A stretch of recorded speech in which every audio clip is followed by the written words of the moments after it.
Hello and welcome to this week's AB Tutor Tips video.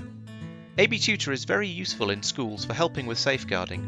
One of the most important features in this area is the keyword monitoring, which allows you to monitor what students are typing on their computers, flagging any words or phrases which are causes for concern. When a client user types a word that's on the naughty list, any console which can see that client will have an alert appear and the event will be recorded in the logs along with an optional screenshot or video capture of what the client user was doing. To set this up, we need to create a policy by right-clicking on either Private Policies or Shared Policies and selecting New Policy.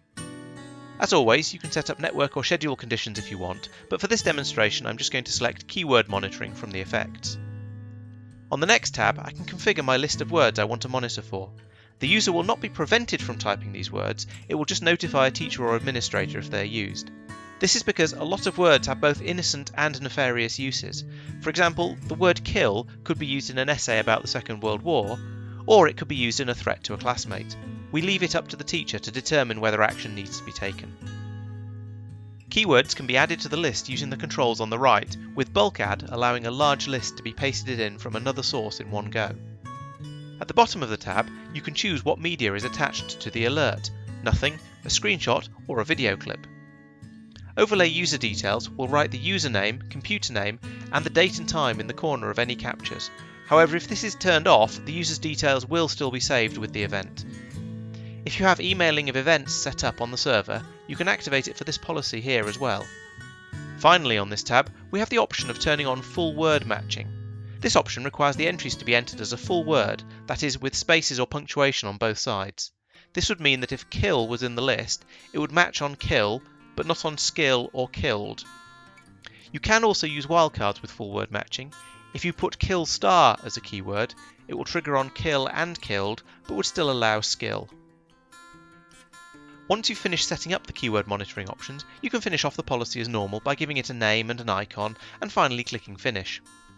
The policy can now be applied as normal. When a client user types in a word that's on the list, an alert will appear in the Events panel on the console. This shows the time of the event, what sort of event it was, the computer and user involved, and the policy name. The data column shows what the student was typing before the trigger word, allowing some false positives to be quickly dismissed through the context, and the keyword column shows the actual word from the policy that caused the trigger. Finally, you can also see what application the user had active at the time of the event. If you click on an event, you'll see the same information displayed in the right panel, along with any media for that event. The thumbnail can be clicked on to show the media at full size, and the Save button can be used to export it, perhaps to email the evidence. The Events panel will be cleared when the console is closed, or it can be cleared manually by right-clicking in it. However, the events are all kept in the logs in case they are needed again in the future. I shall be covering the log file viewer in a future video.